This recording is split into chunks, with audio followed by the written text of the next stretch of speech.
నమస్కారం, BTV news కి స్వాగతం. ఈనాటి ముఖ్యాంశాలు.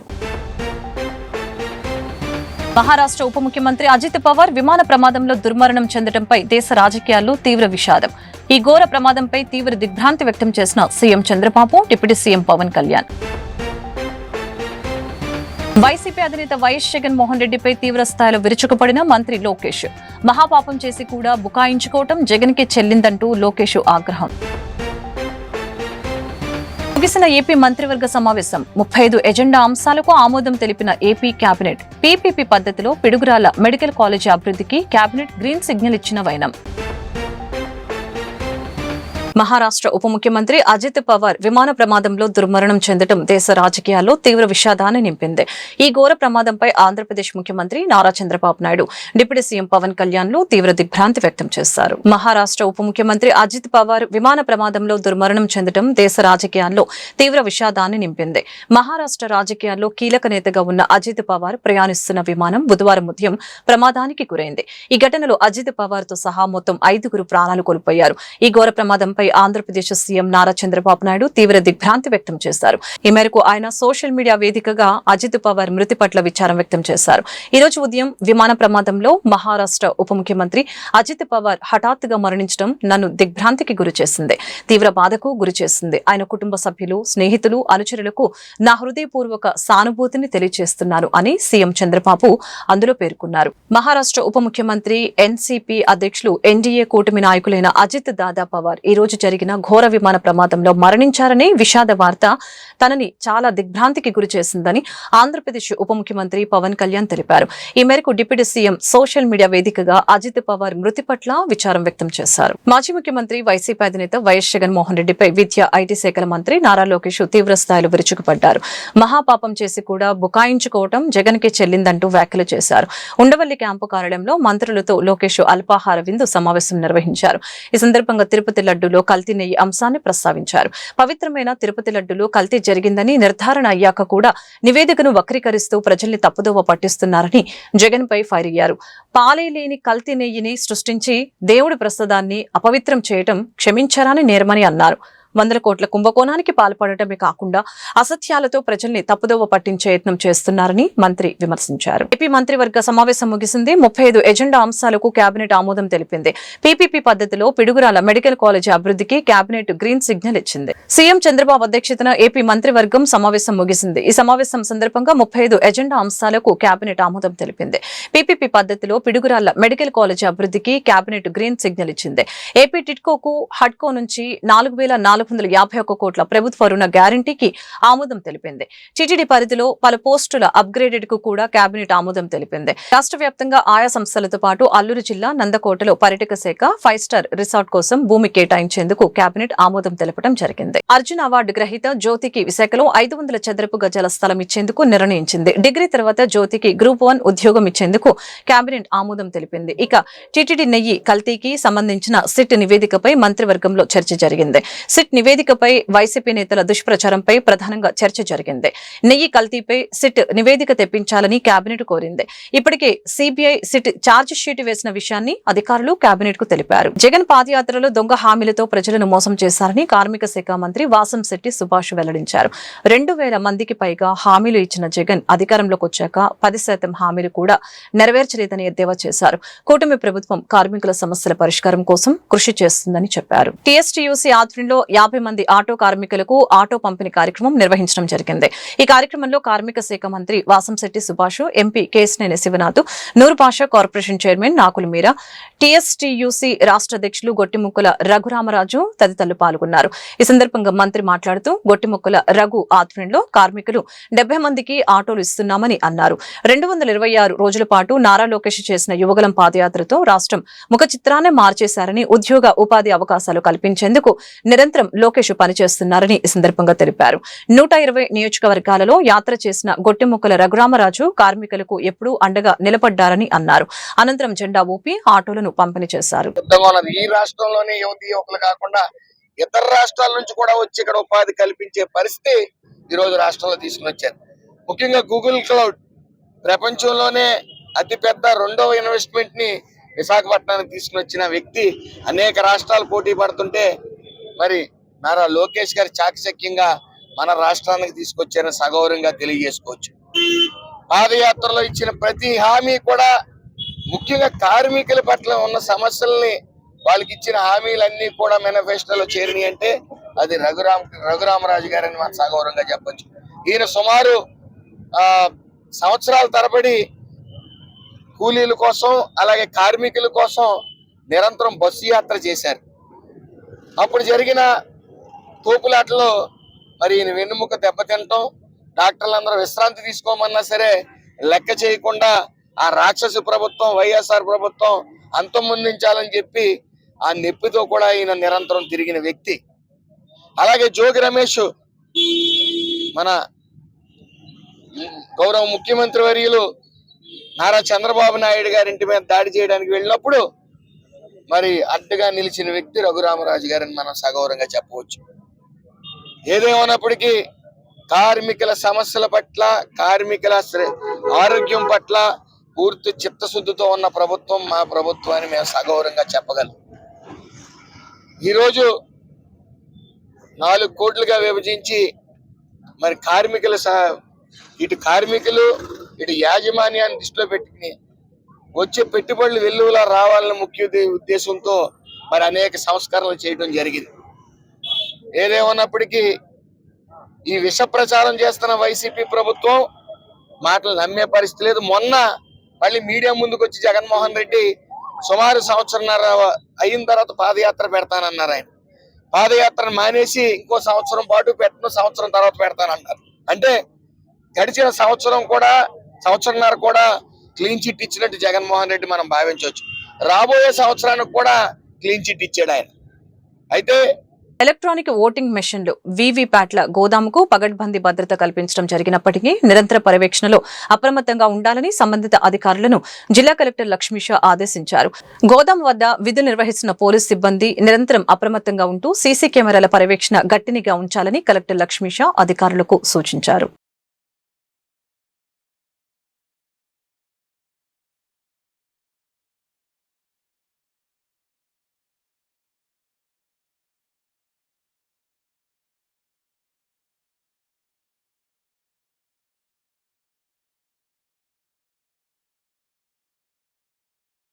కూటమి ప్రభుత్వం ఎన్నికల ప్రణాళికలో ఇచ్చిన హామీలను వెంటనే అమలు చేయాలని మాజీ ఎమ్మెల్సీ కెఎస్ లక్ష్మణరావు డిమాండ్ చేశారు.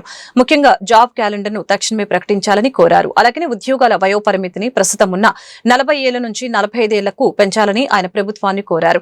ప్రభుత్వం ఇప్పటికైనా జాబ్ క్యాలెండర్పై స్పష్టమైన ప్రకటన చేయకపోతే పెద్ద ఎత్తున ఆందోళనకు దిగుతామని హెచ్చరించారు. డివైఎఫ్ఐ ఆధ్వర్యంలో జాబ్ క్యాలెండర్ విడుదల చేయాలని డిమాండ్ చేస్తూ బాలోత్సవ భవన్ లో రౌండ్ టేబుల్ సమావేశం నిర్వహించారు. ఈ సమావేశానికి ముఖ్య అతిథిగా మాజీ ఎమ్మెల్సీ కెఎస్ లక్ష్మణరావు హాజరయ్యారు. ఈ సందర్భంగా ఆయన మాట్లాడుతూ ప్రభుత్వం చెబుతున్నట్లుగా 4,74,000 ఉద్యోగాలు ఏ శాఖల్లో భర్తీ చేశారో స్పష్టంగా వెల్లడించాలని డిమాండ్ చేశారు. సూపర్ 6 హామీలో భాగంగా నిరుద్యోగ భృతి ఇవ్వకుండానే సూపర్ 6 సక్సెస్ అని ఎలా ప్రకటించుకుంటారని ఈ సందర్భంగా ఆయన ప్రశ్నించారు. అలాగనే ఉద్యోగాల వయోపరిమితిని 40 నుంచి 45 ఏళ్లకు పెంచాలని డిమాండ్ చేశారు.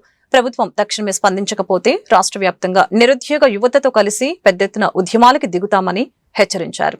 ప్రభుత్వం ఎన్నికల ప్రణాళికలో హామీ ఇచ్చిన విధంగా వెంటనే జాబ్ క్యాలెండర్ ప్రకటించాలని డివైఎఫ్ఐ యువజన సంఘం ఆధ్వర్యంలో జరుగుతున్న రౌండ్ టేబుల్ ఈరోజు డిమాండ్ చేస్తూ ఉంది. వాళ్ళు స్పష్టంగా ప్రతి ఏడు కూడా జాబ్ క్యాలెండర్ ప్రకటించి ఉద్యోగాలు భర్తీ చేస్తామని హామీ ఇచ్చారు. కానీ ఇప్పటి వరకు ఒక డిఎస్సి నోటిఫికేషన్ తప్పితే మరే నోటిఫికేషన్ కూడా ఇంతవరకు ఇవ్వలేదు.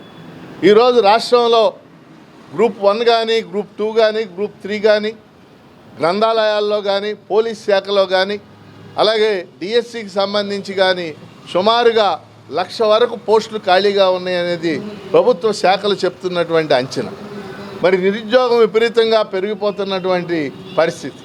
అందుకని ఈ పోస్టులు అన్నీ కూడా ముఖ్యంగా పోలీస్ రిక్రూట్మెంట్ బోర్డు చేసే పోలీసు ఉద్యోగాలు 15,000కు పైగా మరి పోలీస్ కానిస్టేబుల్ పోస్టులు ఖాళీగా ఉన్నాయని ప్రభుత్వమే ప్రకటించింది.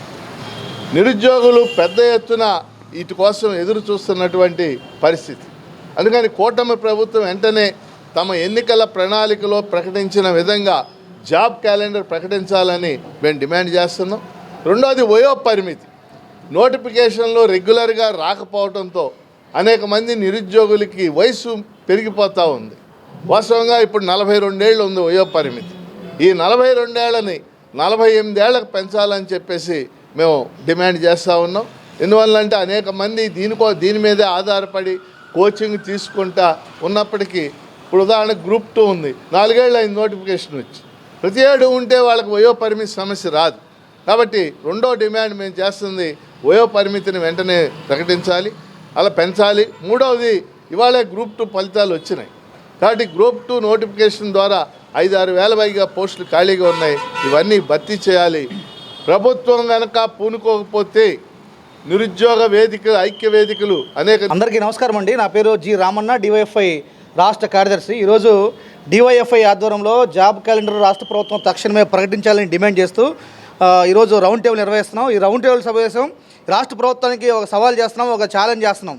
ఈరోజు ప్రభుత్వం చెప్తున్న 4,74,000 ఉద్యోగాలు ఏ శాఖల్లో ఎక్కడిచ్చారో క్లారిటీగా చెప్పాల్సిన బాధ్యత ఈరోజు రాష్ట్ర ముఖ్యమంత్రి మీద ఉంది. కానీ అవి ఏం చెప్పకుండా కేవలం డిఎస్సి, పీసీ తప్ప ఇంకే ఉద్యోగాలు కూడా ఈరోజు రాష్ట్ర ప్రభుత్వం ఇవ్వలేదనేటువంటిది మేము చెప్పదలుచుకున్నాం.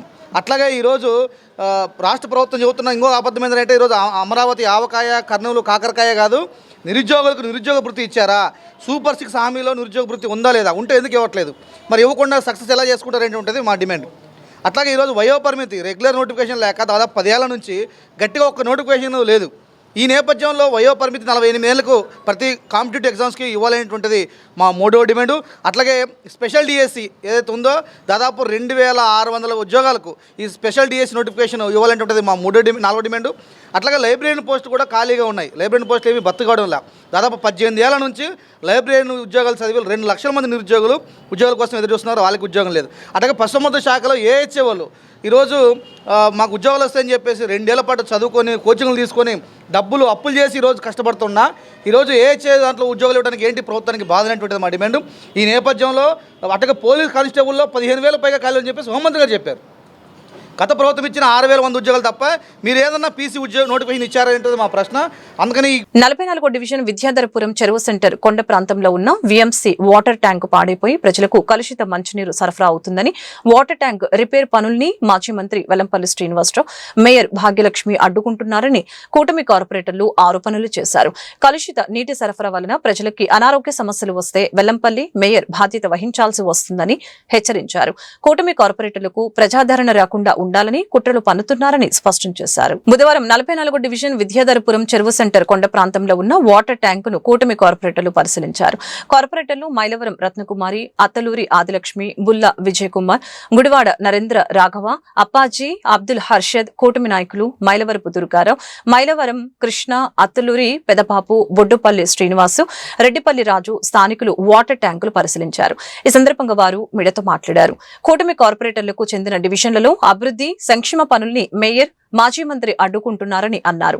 44 డివిజన్లో వాటర్ ట్యాంకు పాడైపోయిందని రిపేర్ చేసేందుకు అధికారులు 34.12 లక్షలతో ఎస్టిమేషన్ రూపొందించారని, అయితే స్టాండింగ్ కమిటీలో 2 సార్లు పనుల్ని అడ్డుకోవడం దురదృష్టకరమని తెలియజేశారు.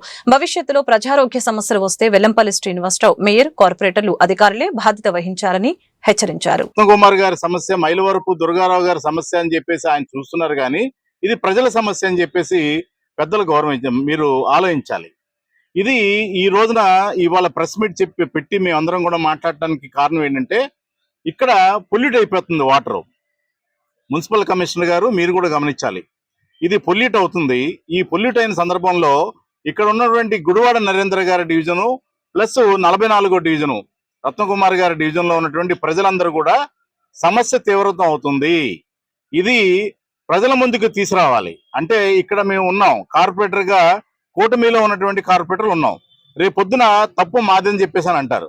స్థానికంగా ఉన్నాం మేము, ఆల్రెడీ కౌన్సిల్లో పెట్టడం, స్టాండింగ్ కమిటీలో దీనికి రావడం, స్టాండింగ్ కమిటీలో మీరు రిజెక్ట్ చేస్తున్నారు, మీది తప్పు అని ఇవాళ ప్రజలందరికీ తెలియచేయడానికి. ఇవాళ ఇది ప్రజల సమస్య, మా సొంత సమస్య కాదు కదండి, ప్రజల సమస్య. ఇలాంటివన్నీ కూడా రిజెక్ట్ చేయడం అనేది మంచి పద్ధతి కాదు.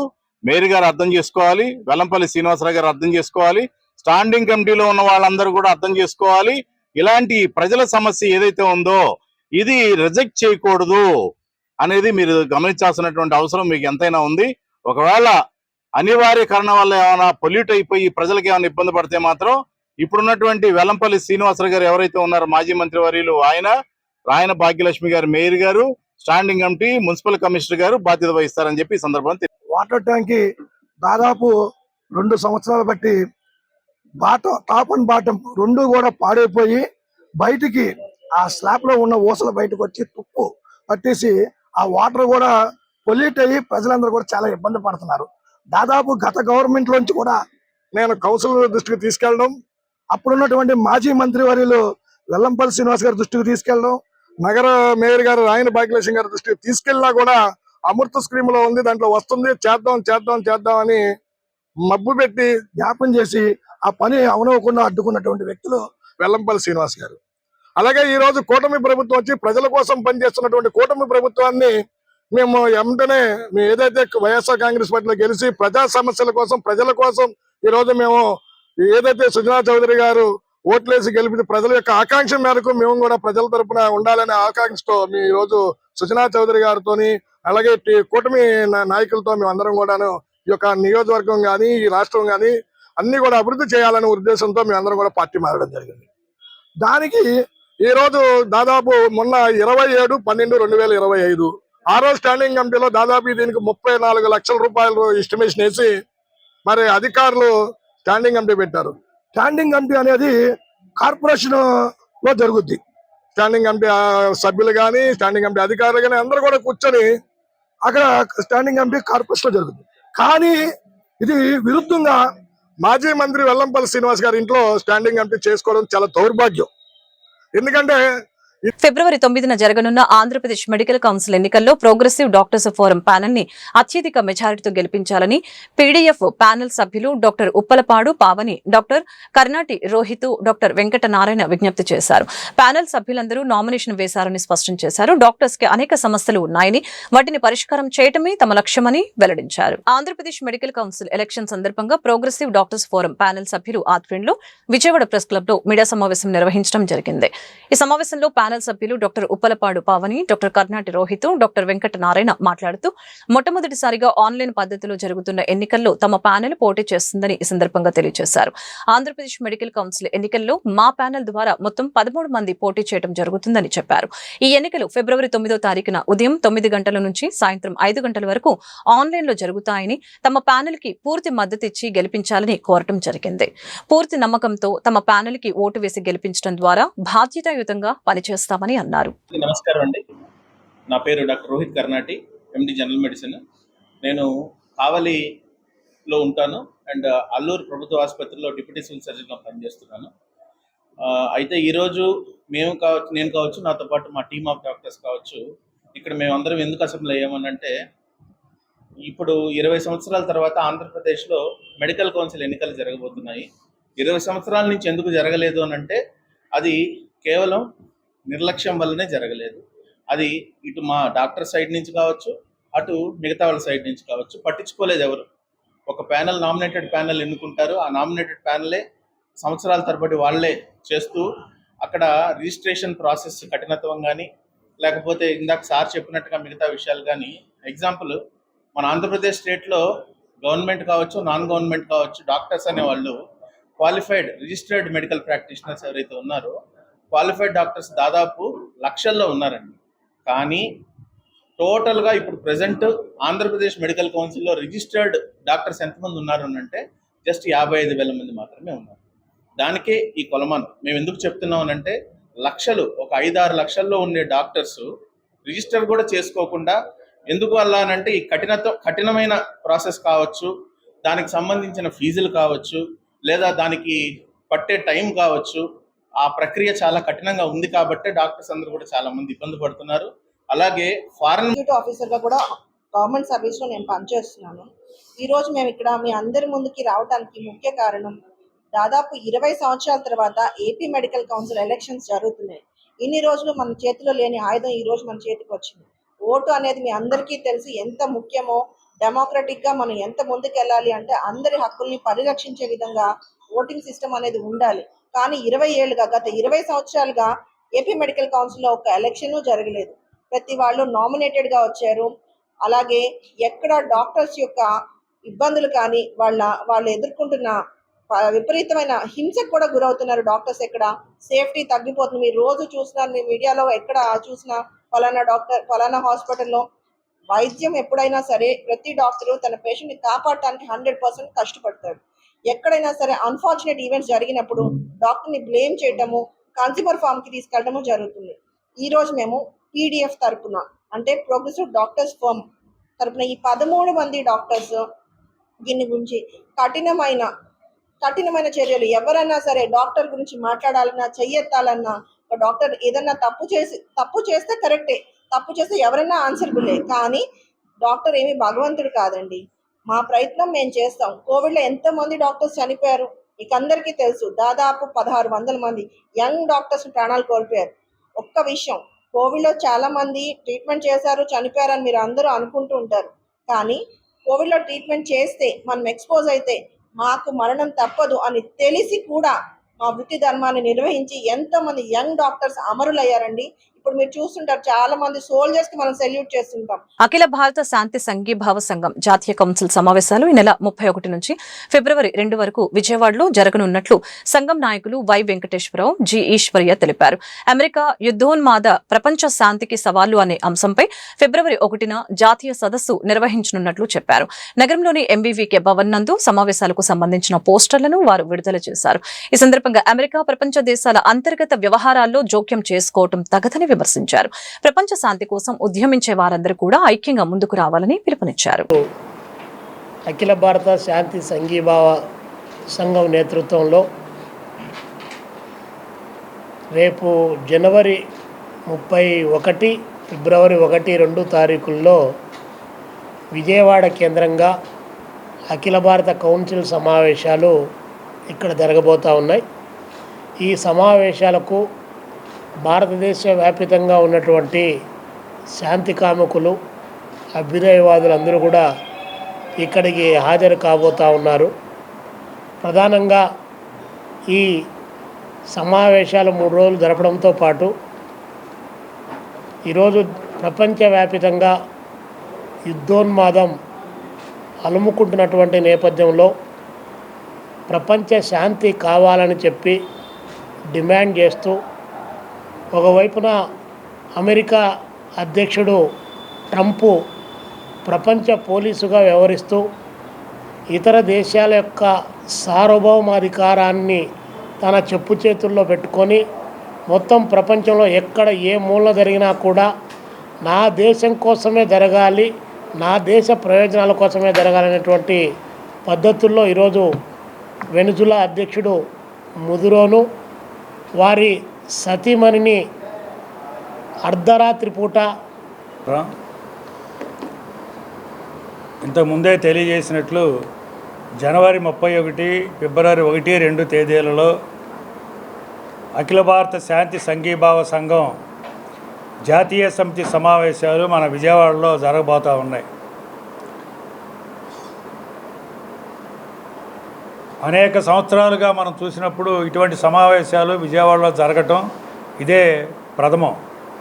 ప్రత్యేకించి రాష్ట్ర విభజన తర్వాత కూడా ఈ సమావేశాలు జరగడానికి ఒక ప్రత్యేకత నేడు సంతరించుకొని ఉంది. అయితే ఈ సమావేశాల సందర్భంగా ఒక జాతీయ సదస్సుని 1వ తేదీ ఉదయం, ఫిబ్రవరి 1వ తేదీ ఉదయం 10 గంటలకు మాకినేని బసపన్న విజ్ఞాన కేంద్రంలో ఉన్నటువంటి చుక్కపల్లి పిచ్చి ఆడిటోరియంలో ఒక జాతీయ సదస్సుని నిర్వహిస్తూ ఉన్నాం. ఎందుకంటే చుక్కపల్లి పిచ్చి గారి ఆడిటోరియం ఆయన పేరుతో ఉంది, మనందరికీ తెలుసు. గతంలో అనేక సందర్భాలలో ప్రపంచ శాంతికి భంగం కలిగినటువంటి అనేక ఘటనలు జరిగినప్పుడు మన విజయవాడ ఒక ప్రత్యేకమైన కృషి, శాంతి కావాలి, యుద్ధం వద్దు అనే ప్రత్యేక కృషి చేసింది. అందులో ముందు పీట నుండి ప్రత్యేక కృషి చేసిన వాళ్ళల్లో చుక్కపల్లి పిచ్చయ్య గారు ప్రథములు. ఆయన ఇతర వామపక్ష మహిళా సాధికారత, సామాజిక సేవ లక్ష్యంగా పనిచేస్తున్న తమ ఫిక్కో ఫ్లో ద్వారా వర్ణిక ది ఫ్లో బజార్ పేరిట బంగారు వజ్రాభరణాలు వస్త్ర ప్రదర్శన నిర్వహిస్తున్నట్లు FICCI FLO Vijayawada chapter chairperson Amrita Kumar తెలిపారు. ఈ నెల 31వ తేదీ నుంచి జరిగే ఈ ప్రదర్శన ద్వారా లభించే ఆదాయాన్ని కృష్ణలంక మెట్ల బజార్లో నివసించే 120 నిరుపేద కుటుంబాలకు చెందిన పిల్లలకు చదువుల నిమిత్తం విరాళంగా ఇస్తామని ఆమె ప్రకటించారు. తమ సంస్థ ఆధ్వర్యంలో మహిళలకి, కౌమార బాలికలకు వివిధ అంశాలపై అవగాహన కల్పించేందుకు వర్క్ షాప్ నిర్వహించామని తెలిపారు. బందర్ రోడ్లోని హోటల్లో ఈ నెల 31వ తేదీన ప్రారంభమయ్యే Varnika the FLO bazaar exhibition కి సంబంధించిన పోస్టర్ ని విడుదల చేశారు. అనంతరం FICCI FLO Vijayawada chapter chairperson Amrita Kumar మాట్లాడారు. తమ సంస్థ ఆధ్వర్యంలో మహిళా సాధికారత, సామాజిక సేవ కార్యక్రమాలు అనేకం చేపట్టామని, 25 మంది మహిళలకు కుట్టు పని, ఎంబ్రాయిడరీలో శిక్షణ ఇచ్చామని తెలియజేశారు. వారు రూపొందించిన వస్త్రాలకు మార్కెటింగ్ కల్పించేందుకు అవసరమైన శిక్షణ కూడా అందించామని తెలియజేశారు. ఇంకా పర్సనల్ డెవలప్మెంట్, ఔత్సాహిక పారిశ్రామికవేత్తలకు శిక్షణ వంటి కార్యక్రమాలను నిర్వహించామని తెలిపారు. వరల్డ్ శారీ డేను పురస్కరించుకొని మన సంస్కృతికి ప్రతీకగా నిలిచే చీరలకు ప్రాచుర్యం కల్పించేందుకు విజయవాడ, విశాఖ నగరాల్లో కార్యక్రమాలను నిర్వహించినట్లు ఈ సందర్భంగా తెలియజేశారు. అలాగనే ప్రఖ్యాత తిబర్మద్, లక్నో నుంచి మిథాలి వంటి ప్రముఖ ఆభరణాల సంస్థలను కూడా తమ స్టాల్స్ లో ఏర్పాటు చేశామని చెప్పారు. ఈ ప్రదర్శన ద్వారా వచ్చే ఆదాయాన్ని కృష్ణలంక మెట్ల బజారుకు చెందిన 120 పేద కుటుంబాల పిల్లలకు చదువుల నిమిత్తం విరాళంగా అందిస్తామని అమృత కుమార్ తెలియజేశారు. విలేకరుల సమావేశంలో FICCI FLO Vijayawada chapter senior chairperson Supriya Malineni, Deepthi Chalasani, కోశాధికారి దేవినేని, తులజా భవానీ, దుర్గా సౌజన్య కూడా పాల్గొన్నారు. Mainly we have worked on skilling initiative, deaf and dumb 25 ladies కి మనం స్టిచ్చింగ్ అండ్ ఎంబ్రాయిడరీ ట్రైనింగ్ ఇచ్చాము. దీని కింద హ్యాండ్లూమ్ ఇనిషియేటివ్ కింద మనం పెట్టారు. వీవ్స్కి అడాప్ట్ చేసి అక్కడ వీవర్స్తో మాట్లాడి వాళ్ళకి వీవ్స్కి చాలా వరకు మనం మార్కెట్లో ఎలా సప్లై చేయాలి, చాలామందికి పిలిపించి ఇక్కడ మన ఎగ్జిబిషన్స్లో కూడా స్టాల్స్ అన్ని ఏర్పాటు చేసాము. Few months back we did and breast cancer awareness campaign for municipal sanitation women workers. Almost 150 ladies దానిలో వచ్చారు. And talk was given by one of our member doctor Praveena. మన యూత్ మెంటరింగ్ వర్క్షాప్స్ చాలా వరకు అవుతా ఉంది. దీనిలో మనం digital training, personality development, AIIMS, goals ఇవన్నీ గురించి గవర్నమెంట్ స్కూల్స్ అండ్ కాలేజెస్లో వర్క్షాప్స్ ఉంటుంది. కొన్ని ప్లేస్లో 2 days, 3 days, కొన్ని ప్లేస్లో 2 hours depending upon their schedule. So ఇప్పటిదాకా almost 3,000 children we have covered in Vijayawada around municipal schools and colleges. దాని తర్వాత దీనిలో మనం చాలా వరకు ఈవెంట్స్ కూడా చేసాము. Eminent personalities like Yashika Tyagi, captain Yashika Tyagi, then wellness mentor Priya Rajeev Mohan, వైజాగ్లో Radhe Jaggi and home minister Anitha garu కూడా వచ్చి మన మెంబర్స్తో మాట్లాడారు. లాస్ట్ ఈవెంట్ మనది వరల్డ్ సారీ డే మనం విజయవాడ, వైజాగ్ రెండులో ఏర్పాటు చేసాము.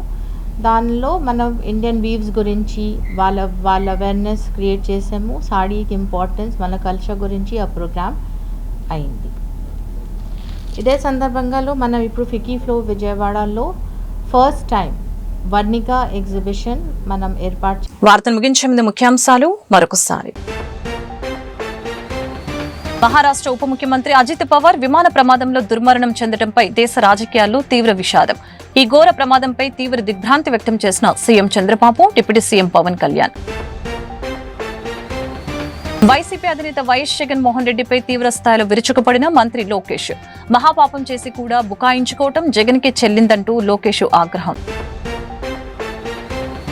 ముగిసిన ఏపీ మంత్రివర్గ సమావేశం. 35 ఎజెండా అంశాలకు ఆమోదం తెలిపిన ఏపీ కేబినెట్. పీపీపీ పద్ధతిలో పిడుగురాళ్ల మెడికల్ కాలేజీ అభివృద్ధికి కేబినెట్ గ్రీన్ సిగ్నల్ ఇచ్చిన వైనం. ఈ వార్తలు ఇంతటితో సమాప్తం. మరొక బులెటిన్ మళ్ళీ కలుద్దాం. నమస్కారం.